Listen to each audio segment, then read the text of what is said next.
Ici la voix maudite. Reactor online. Sensors online. Weapons online. All systems nominal. Bonjour à toutes et à tous, et bienvenue sur La Voix Maudite.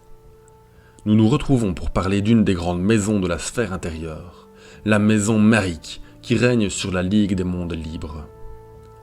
Rejoignez-nous en vous abonnant, en partageant, en likant et en commentant cet audio. Rejoignez les rangs de La Voix Maudite et faites connaître cet univers riche et passionnant qu'est Battletech.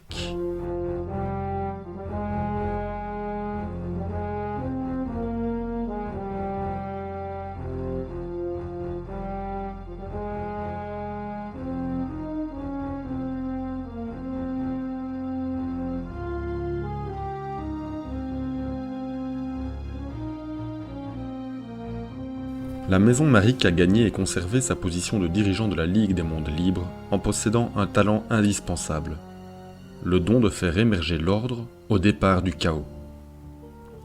À l'instar de la maison qu'ils servent, les MechWarriors Marik ont également le talent de faire face aux aléas de la guerre et d'en sortir vainqueurs. Même si aucun plan ne résiste à la friction du combat, le soldat de la maison Marik sait faire preuve d'une grande capacité d'adaptation. Il a une confiance justifiée en ses capacités et en celle de ses commandants à remporter la victoire, même lorsque celle-ci semble impossible.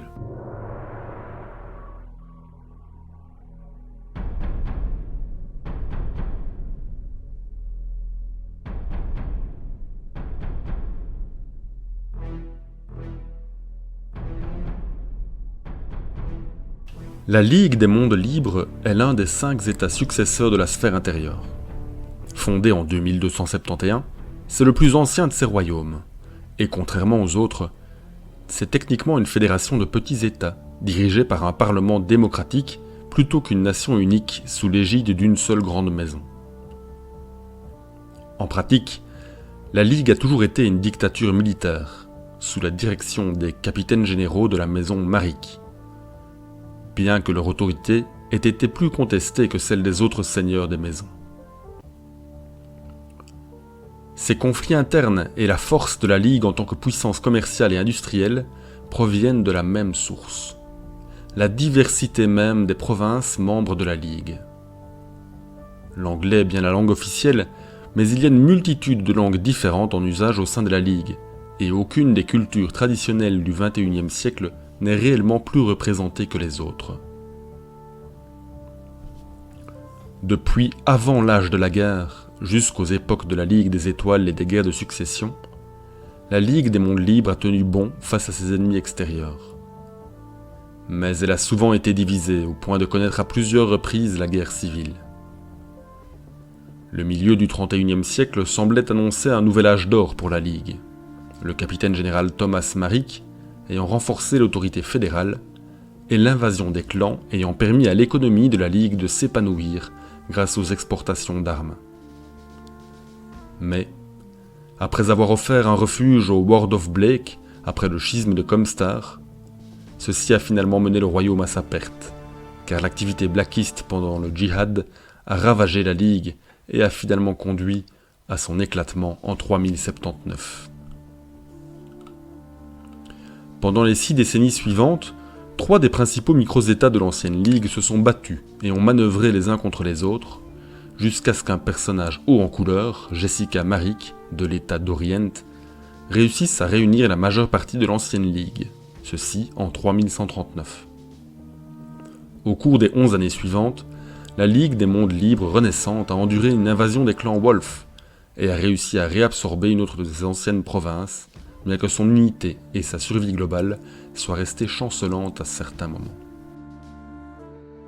Le monde capital de la Ligue des Mondes Libres est Atreus. Elle combat régulièrement le Commonwealth lyrien, essentiellement pour des raisons de concurrence économique. La loyauté des citoyens de la Ligue va d'abord à leur propre planète, puis leur province, et enfin seulement à la Ligue elle-même.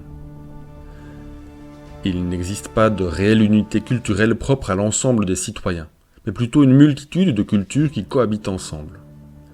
Évidemment, le niveau de tolérance à l'égard des différences y est généralement élevé. À une exception près, les implants bioniques, qui ont pour vocation d'améliorer le sens de l'être humain. Si les prothèses médicales sont habituellement acceptées, dès que le but de l'implant est d'améliorer les facultés naturelles, le porteur est souvent mal perçu, critiqué, et les milieux les plus intégristes peuvent même aller jusqu'à déployer de la violence à leur encontre. La Ligue dispose de bases industrielles plutôt modestes, mais sa force réside dans une économie capitaliste débridée et un esprit commercial particulièrement efficient, qui est à la base d'un niveau de vie généralement élevé. À l'heure de l'ère Hill-Clan, la Ligue est encore plus divisée, mais elle inclut le protectorat des clans qui réunit les clans Sea Fox, Spirit Cat et Nova Cat. La Free Worlds League Military, ou FWLM, comporte une forte proportion de milices. Celles-ci sont généralement aguerries et prêtes à défendre leur province contre toute attaque. Le commandement est fiable, expérimenté, et l'ensemble de la chaîne hiérarchique, depuis le plus humble fantassin jusqu'au capitaine général, peut faire preuve d'initiative et s'adapter en fonction de la situation. C'est ce qui constitue la grande force des régiments de la Ligue. Depuis la 4e guerre de succession, les tactiques interarmes ont été assimilées, de sorte que la plupart des régiments regroupent battlemech blindés traditionnels et moyens aérospatiaux. La FWLM dispose également d'une des plus puissantes flottes de vaisseaux de la sphère intérieure. Les différentes brigades sont classées en unités de la Ligue ou en unités provinciales. Les unités de la Ligue ne sont redevables qu'au capitaine général. Les unités provinciales rendent souvent compte au chef de leur province d'origine, bien qu'elles doivent également rendre compte au capitaine général.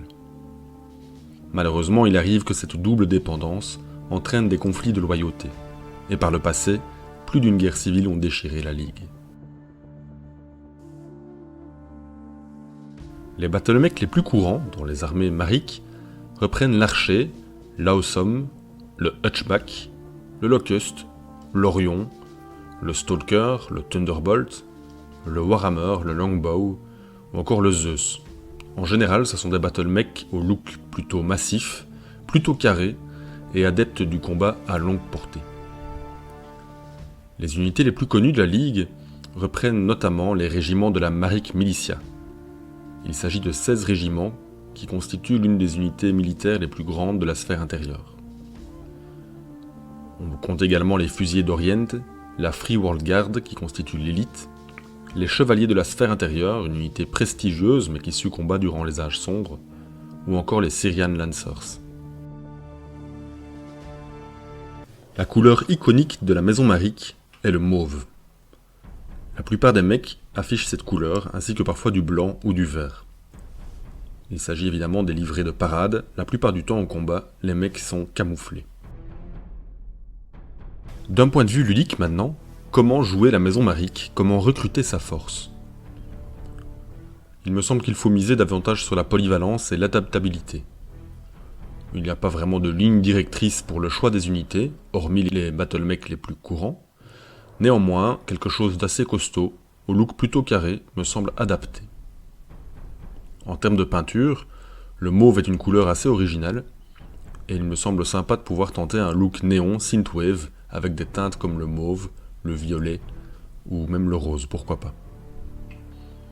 Le régiment le plus connu de la maison marique est la Maric Militia. Il y a 16 régiments parmi lesquels vous pouvez piocher.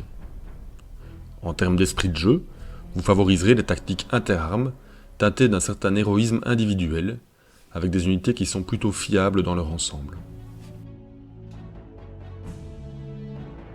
Et merci pour votre écoute. J'espère que cette introduction à la Ligue des Mondes Libres et à la Maison Marique vous aura donné envie d'en apprendre davantage et de nous suivre sur la Voie Maudite. A très bientôt.